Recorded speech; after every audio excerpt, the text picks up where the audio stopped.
नमस्कार, कैसे हैं आप? मुझे नहीं लगता आप उतने खुश हो जितना मैं हूँ।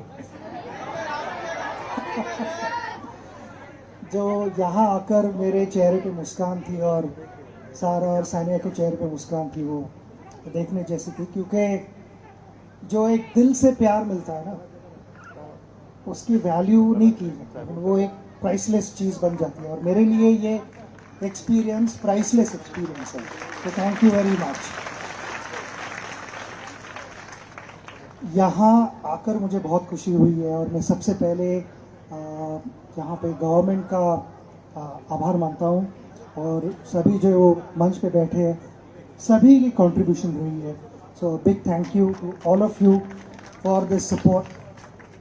क्योंकि जब हमें पता लगा थ्रू मानदेशी, जो हमारे फाउंडेशन STF फाउंडेशन के साथ काम करते हैं, दोनों टीम्स यहाँ मौजूद हैं। जो हमारी टीम है led by Zoya, STF foundation, यहाँ के बाकी हमारे STF फाउंडेशन के मेंबर्स भी हैं। अंजलि जो एक्टिव रोल प्ले करती है, जैसे कि मैं हमेशा कहता हूँ कि हमारे शिप के जो कैप्टन है, हमारी टीम के जो कैप्टन है वो अंजलि है। उसका बहुत बड़ा कंट्रीब्यूशन है यहाँ पे। और सारा ने ज्वाइन किया है हमारा फाउंडेशन, और अभी सानिया भी उसी रास्ते पे चल रही है। एक मेंबर जो है वो एक मेंबर है जो जिसे हम अभी यहाँ पे मिस करें, वो अर्जुन है। उसकी क्रिकेट कमिटमेंट्स की वजह से वो नहीं यहाँ आ पाए। मगर जब हमें पता चला कि यहाँ पे स्कूलों में ग्राउंड्स है ही नहीं, बच्चों के लिए खेलने की कोई जगह है नहीं, मुझे मेरा बचपन याद आया। मेरे ज़िंदगी की भी शुरुआत मैदान से ही हुई थी। और जब मानदेशी फाउंडेशन, जो प्रभात, दिव्या और चेतना जी यहाँ पे है, हमारा फाउंडेशन बहुत मजबूती से काम कर रहा है। और हम फॉलो करते हैं कि वो किस तरह से मोटिवेट होते हैं और अलग अलग जगह जाके अपना काम करते हैं।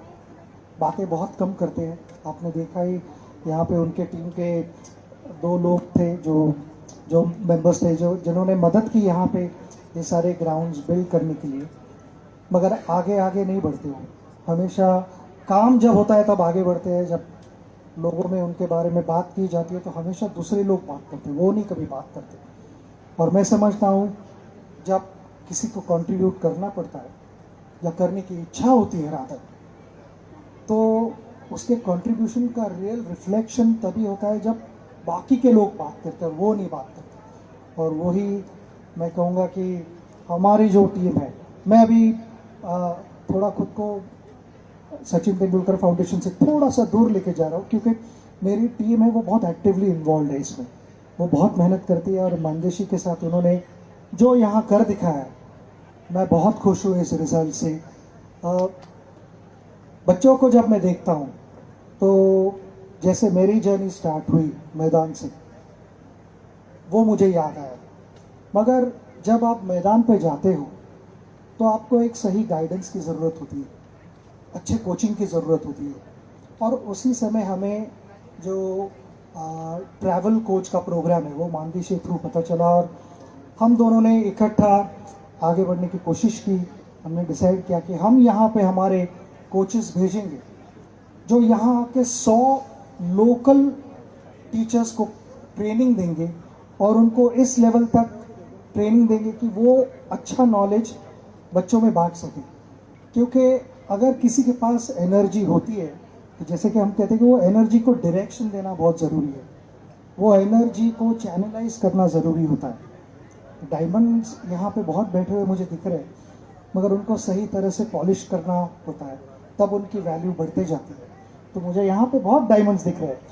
और मैं सारे लड़के लड़कियों को यही कहूँगा कि ये उम्र है खेलने कूदने की, ये उम्र है खेलने कूदने की, मस्ती करने की। मैंने भी बहुत मस्ती की, मैं तुम्हारी उम्र से गुजरा हूँ। वो सब कुछ होना चाहिए, पढ़ाई भी करनी चाहिए, मगर ये उम्र में दोस्त भी बनाने चाहिए, अच्छे दोस्त बनाने चाहिए।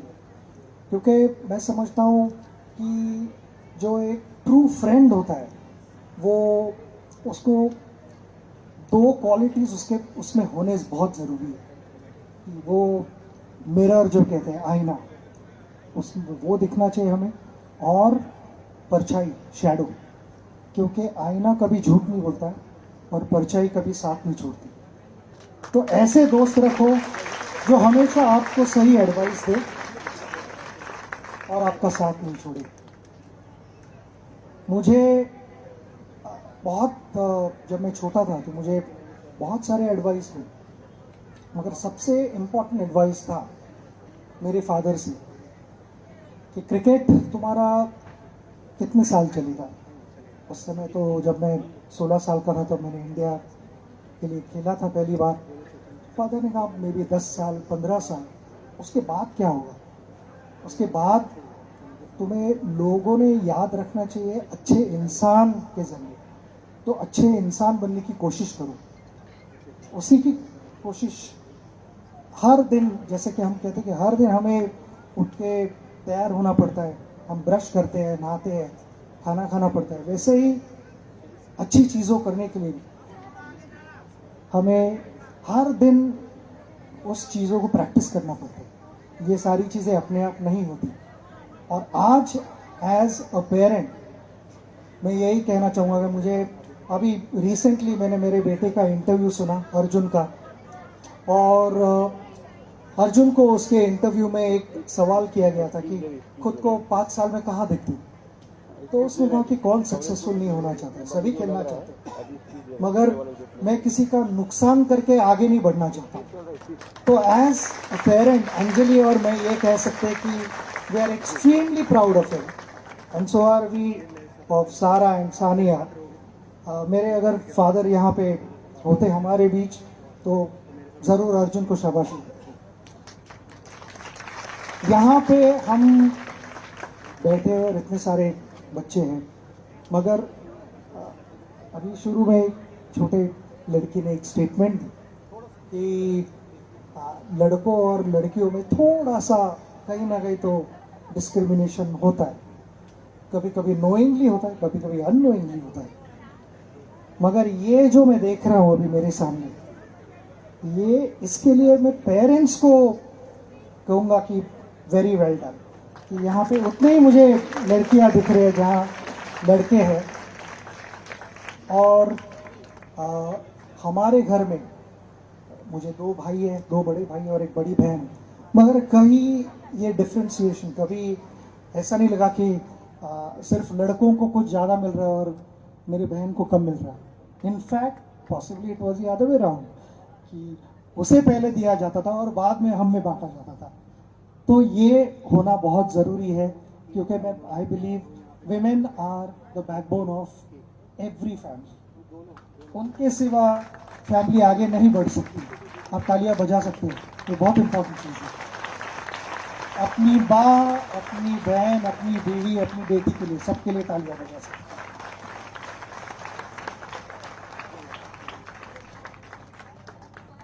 यहाँ आके मैं वापस कहूँगा मुझे बहुत खुशी हुई है।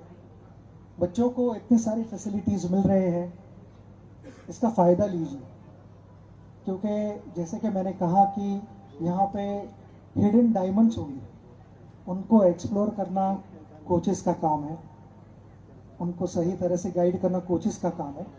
वो फर्स्ट इनिंग है, मगर सेकंड इनिंग होती है तुम्हारे सब बच्चों की। हार्ड वर्क, डिसिप्लिन, फोकस, और जो एक तुम्हारा टारगेट है लाइफ में, वहाँ तक पहुँचने के लिए शॉर्टकट नहीं लेना, ये तुम्हारा काम है। कोचेस आपको बता सकते हैं, मगर आप कैसे आगे बढ़ते हो और कौन सा रास्ता चूज करते हो, ये आपके हाथ में होता है। मुझे एक सवाल किया गया था कि क्या आप कहोगे टैलेंट ज़्यादा इंपॉर्टेंट या हार्डवर्क ज़्यादा इंपॉर्टेंट, क्या डिफरेंस है इसमें? टैलेंट आता है भगवान की तरफ से, वो ऊपर वाले की देन है, मगर हार्ड वर्क करना या ना करना, डिसिप्लिन, ये आपके हाथ में होता है। तो ये कॉम्बिनेशन है, ये आप ज़रूर कीजिए, क्योंकि मैं समझता हूँ कि it is like a flowing water. जब पानी बहना शुरू करता है वो टैलेंट की तरह ही होता है, उसे कोई रोक नहीं सकता, वो अपने आप अपना रास्ता निकाल लेगा। और उसी तरह अगर आप शॉर्टकट नहीं लोगे तो ज़रूर अपने टारगेट तक पहुंचोगे। कभी भी ऐसे मत सोचना कि मैं शॉर्टकट लूँगा तो पहुंचूंगा वहाँ, नहीं होगा। You will get expose in front of the whole world. मुझे लगता है कि आपके आजू बाजू में सही लोग हैं आपको गाइड करने के लिए, तो उनका गाइडेंस लीजिए, रिस्पेक्ट करिए और आगे बढ़ते जाइए। मैं ज़्यादा और बात नहीं करूँगा, सारे लोग यहाँ पे जमा है तो मैं कहूँगा कि आपका सहयोग भी बहुत इम्पोर्टेंट है। अब तक इतना सपोर्ट करते आए हो और इतनी इंकरेजमेंट दी है, तो इसी तरह से उनको इंकरेजमेंट देते रहो और वो आपको रिजल्ट ज़रूर लाएंगे कहीं कभी ना कभी। फाइनली गवर्नमेंट और सारे जो मंच पे बैठे हो उनको मेरा और एक रिक्वेस्ट रहेगा, हमने यहाँ पे 50 ग्राउंड स्कूल के लिए डेवलप किए हैं, जो मैदान हम कहते हैं मैदान का 50 मैदान डेवलप किए, जिससे 5000 प्लस बच्चे उसका फ़ायदा ले रहे हैं। ये बहुत खुशी हो रही है मुझे। मगर हम हमारे इंडियन क्रिकेट टीम के ड्रेसिंग रूम में हमेशा ये कहते थे कि लेट्स डबल इट अप, चाहे जितना भी स्कोर बना हो। हमारे स्कोर बोर्ड पे 400 लगे हो तो हम हमेशा कहते थे डबल इट अप। तो यहाँ पे मेरा भी मैसेज उनको यही रहेगा, 50 स्कूल बना है, लेट्स डबल इट अप, हमारी तरफ से पूरा सहयोग रहेगा। Thank you very much and all the best.